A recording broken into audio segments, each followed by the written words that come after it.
আগামীকাল বিকেলে নবান্ন থেকে আমি এবং সংশ্লিষ্ট দপ্তরের মাননীয় মন্ত্রী সিএস এফএস এবং অন্য আধিকারিকদের উপস্থিতিতে অগ্নিমিত্রা পাল এবং আমি একটি ফর্ম পাবলিশ করব, যেই ফর্ম অন্নপূর্ণা যোজনায় ফিল আপ করতে হবে এবং আমরা কালকেই বিস্তারিত বলবো। কারণ এনরোলমেন্ট যখন যত তাড়াতাড়ি করবেন তত বেনিফিট আমরা দিতে পারবো। আমাদের অন্নপূর্ণা যোজনার প্রক্রিয়াটা শুরু হয়ে যাবে কাল থেকে। যেমন যেমন ফর্ম ফিল আপ হবে তেমন তেমন ৩,০০০ টাকা ট্রান্সফারও শুরু হয়ে যাবে। আর যতক্ষণ না ৩,০০০ টাকা ট্রান্সফার হচ্ছে, স্বাস্থ্যসাথী যেমন কন্টিনিউ রাখা হয়েছে আয়ুষ্মান ভারত কনভার্ট না হওয়া পর্যন্ত, এখানে আপনার লক্ষ্মী ভাণ্ডারকেও কন্টিনিউ করা হবে। বিস্তারিত কালকে আপনারা জানতে পারবেন, ফর্মের কপিও আপনারা কালকে পাবেন। অফলাইন অনলাইন অবশ্যই থাকবে, শুধু পাবলিকের উপরও ছেড়ে দেওয়া হবে না। বিধায়করা নিজ উদ্যোগে ফর্ম ফিল আপ করাবেন এবং সরকারও বিডিওদের নেতৃত্বে প্রত্যেক বাড়িতে বাড়িতে ফর্ম ফিল আপের জন্য সহযোগিতা করার জন্য লোক পাবেন। এবং মাথায় রাখতে হবে, ভারতীয়রাই কেবলমাত্র এই সুযোগ পাবেন, অভারতীয়রাই সুযোগ পাবেন না। ভারতবর্ষের সরকারের টাকা বাংলাদেশ থেকে আসা অবৈধ অনুপ্রবেশকারীদের দেওয়ার জন্য নয়, এটা খুব ক্রিস্টাল ক্লিয়ার। সরকারি বাসে আপাতত সব মহিলাদের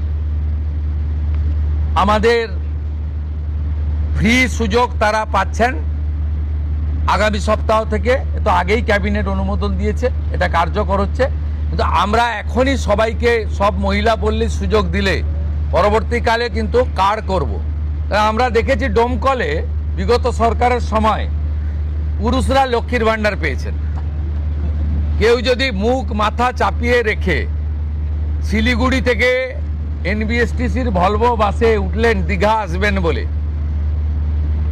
তিনি যদি বোরখা পরে চলে আসেন, তাহলে তাকে পুরুষ না মহিলা দেখার কোনো মেকানিজম বাসের ড্রাইভার কন্ট্রাক্টরের নেই। আপাতত চালু করলেও পরে আমরা মহিলাদের জন্য আলাদা ফ্রি কার্ড করে দেওয়ার ব্যবস্থা করব। আমরা প্রাথমিকভাবে আলোচনা করেছি এবং এটা আমরা কার্যকর করতে চলেছি। আমাদের মা ক্যান্টিন রয়েছে, সেই ক্যান্টিনগুলোতে ৩৬৭টা, তাই তো অ্যাপ্রক্স 400-র কাছাকাছি সংখ্যা আপাতত এই থাকছে। সেখানে আমরা 2 দিন করে মাছ খাওয়াবো, সপ্তাহে 2 দিন করে মাছ খাওয়াবো, 5 টাকাতেই খাওয়াবো। এই কাজগুলো আমরা করছি। বাকি অন্যান্য বিষয়গুলো হবে। আমরা কয়েকটা প্রোগ্রাম পেয়েছি, সেটা হলো আগামী 30 তারিখে কেন্দ্রীয় আরবান এবং পাওয়ার মিনিস্টার আসছেন, অগ্নিমিত্রা পাল মহোদয়, তার প্রোগ্রাম পুরো অ্যাসিস্ট করছেন। আমিও একটা সময় নিশ্চয়ই কাটসি মিট করব। 4 তারিখে শিপিং মিনিস্টার আসছেন, শিপিং রিলেটেড মিটিং হবে। 6 তারিখে মাননীয় রেলমন্ত্রী আসছেন। আর 8 তারিখে দিল্লিতে স্বাস্থ্য দপ্তরের সঙ্গে পশ্চিমবঙ্গ সরকার আয়ুষ্মান ভারতের এগ্রিমেন্ট করবেন। এই প্রোগ্রামগুলো আপনাদের মাধ্যমে আমরা জানাতে চাই। আমাদের সরকার, আপনাদের সরকার আগামী সপ্তাহ থেকে মুখ্যমন্ত্রীকে বন্ধ হয়ে যাচ্ছে, তার জায়গায় আমরা নাম দিচ্ছি আপনার সরকারকে বলুন। আর পুরনো যে নাম্বার ছিল ওর নাম্বারেরও বদল আসছে। এই সংক্রান্ত বিস্তারিত যেদিন আমরা লঞ্চ করব সেই দিন আপনাদেরকে নাম্বার জানাবো। নামটা আমি আজকেই জানিয়ে দিলাম, আপনার সরকারকে বলুন। মাননীয় রাজ্যসভার সাংসদ শ্রমিক ভট্টাচার্য মহোদয়কে নাম ঠিক করার জন্য সরকার পরামর্শ চেয়েছিল, তিনি এই নামটা ঠিক করেছেন। মুখ্যমন্ত্রী হিসেবে আমি সেই নামটা গ্রহণ করেছি। आज सुबह से देखा जा रहा है बहुत सारे बॉर्डर पे जमा हो रहे हैं, वो बॉर्डर क्रॉस करना चाह रहे हैं। क्या ये जो ऑर्डर आपने किया था, स्टेट गवर्नमेंट ने किया था, होल्डिंग सेंटर हर एक डिस्ट्रिक्ट में होना चाहिए, उसके बाद डर के मारे जो है लोग बॉर्डर क्रॉस करना चाह रहे हैं? ये एग्जिस्टिंग फॉरेनर्स एक्ट है, कोई नया कानून नहीं है। और ये लोग चला जाना चाहिए। और उनका बांग्लादेशी जो नागरिक है उनका लेने का जिम्मेदार तो है उनका। तो जब हम लोग यहाँ से बोल रहा था तब वहाँ से उनका जो स्पोक्स पर्सन है मैं देखा था, सोशल मीडिया में और यूट्यूब में आया, जो उन्होंने बताया जो बांग्लादेशी है वो तो हम लोग ले लेगा, तो ये सब बांग्लादेशी है, इसको ले लेना चाहिए। लेकिन ये लोग को, पुलिस को हम लोग बता दिया जेल में भेजने का जरूरत नहीं है।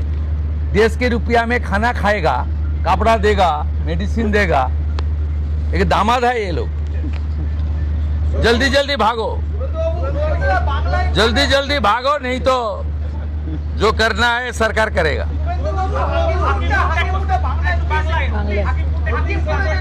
না না, আমি হাকিমপুর সম্পর্কে জানি না, আমি মিডিয়াতে দেখছিলাম, কিন্তু এটা নতুন কিছু নয়, প্রেজেন্ট অ্যাক্টই রয়েছে। এবং আমরা বলে দিয়েছি যে বাংলাদেশের অবৈধ অনুপ্রবেশকারী তাদেরকে কোর্টে পাঠানোর কোনো দরকার নেই, আইনে নেই, সরাসরি পুলিশ নেবে এবং বিএসএফ এর হাতে হ্যান্ডওভার করবে।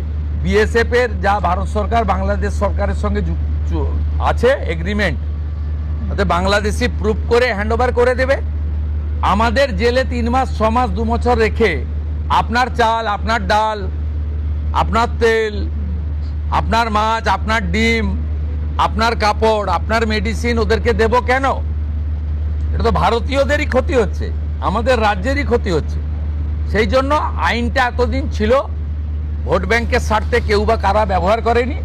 আমরা ভোট ব্যাংকের বাইরে গিয়ে দেশের স্বার্থে, রাজ্যের স্বার্থে এই আইন কার্যকর করছি। আবেদন করেছেন যে যারা এতদিন অভিযুক্ত রয়েছেন তাদেরকে গ্রেফতার করার জন্য এসপির কাছে, পুনরায় কি তদন্ত শুরু করবেন? আমি আবেদন পাই, এসপির কাছে উনি আবেদন করেছেন।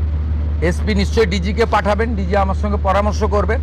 আমি হোম মিনিস্টার হিসেবে নিশ্চয়ই, আমার তো আইনের শাসন প্রতিষ্ঠা করার জন্যই আমাকে আপনারা মুখ্যমন্ত্রী করেছেন, তা আইনের শাসনে তামান্নাও আইনের শাসন পাবেন। আমরা তো বলেছি শাসকের আইন চলবে না, আইনের শাসন চলবে। বিরোধী দলের আমরা তো বলেছি স্কুল কলেজ মন্দিরের 1 কিলোমিটারের মধ্যে মদের দোকান লাইসেন্স দেওয়া যাবে না। এ সরকার অন্যভাবে চলবে, চিন্তার কোনো কারণ নেই। আমার সঙ্গে ভারত সরকারের মন্ত্রী জিতেন্দ্র সিং এর একটা মিটিং আছে 3:30টার সময়, এখন 2:30 বাজতে যায়, 1 ঘন্টা লাগবে যেতে। প্লিজ, সেটা হচ্ছে বিশেষ সাংসদ বিরোধীদের, তাদেরকে আপনি ডাকবেন, এই বিশেষের টাইপ যদি বলেন যে মানে যারা অনেকদিন পরে সত্য কথা বলছে তারাই বিশেষ সাংসদ। যারা বলছেন যে আপনারা আমাদের স্বাধীনতা পাইয়ে দিয়েছেন, যারা বলছেন যে এর কোনো ভবিষ্যৎ নেই, ফলতাতে যে চতুর্থ হয়েছে সে আর 1 তো দূরের কথা 2-এই আসতে পারবে না, সামনে ভবিষ্যৎ দেখতে পাচ্ছে। এই তালিকা আপনার কাছে প্রস্তুত? এই তালিকা তৈরি আছে। এই বিশেষ সাংসদ না আমি বলবো না, আপনারাই তো দেখাচ্ছেন। আমি তো আপনাদের চ্যানেলেই দেখছিলাম বারাসাতের সাংসদ কি বলছেন, তারপরে সরকারকে বললাম যে উনাকে ডাকুন, উনি নিশ্চয়ই কোঅপারেশন করতে চান। উনি আজকে বক্তৃতা করলেন, কোঅপারেশন করলেন, যাওয়ার সময় হ্যান্ডশেক করলেন, বলে এই প্রথমবার একটা ভালো মিটিং হলো। আমি এর আগে অনেক মিটিংয়ে যোগদান করেছি, বলতেই দেয় না।